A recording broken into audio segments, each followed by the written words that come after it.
ఇంక ఈరోజు అయితే కనుక నా మనసు ఏం బాగాలేదు. ఎందుకంటే మన జియోగాన్ని కొట్టాను. అది కూడా చేతి మీద కొట్టాను.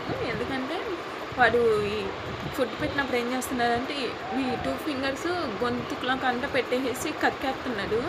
బాధేసేస్తుంది అట్లా కక్కుతుంటే. పాపం కడుపులో ఏం ఉంచట్లేదు వాడు, మొత్తం కక్కేస్తున్నాడు.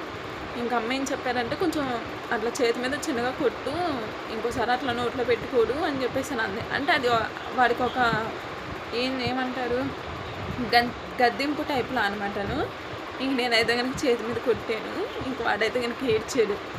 అందుకని చెప్పేసి అని నా అమ్మనిగా తీసుకెళ్ళబోతున్నా. కొట్టానుగా ఫస్ట్ టైము, అందుకని అసలు మనసు ఏం బాగాలేదు.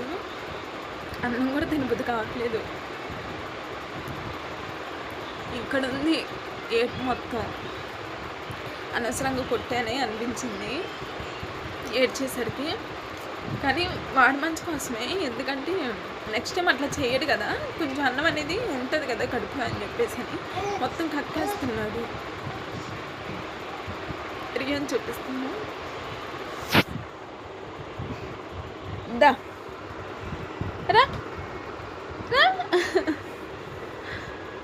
చూసారు అసలు వాడు పిల్లలు అంత ప్యూర్గా ఉంటారు కదా, ఏంటో ఇంక మొత్తం కక్కేస్తున్నారు. ఇంక నాకు చాలా బాధ వేసేస్తుంది. ఇవ్వ కడుపులో ఏం ఉంచుకోవట్లేదు. అందుకని చెప్పేసి ఇంకా చేతి మీద కొట్టాను. ఇంక నాకు ఏడిపోతుంది.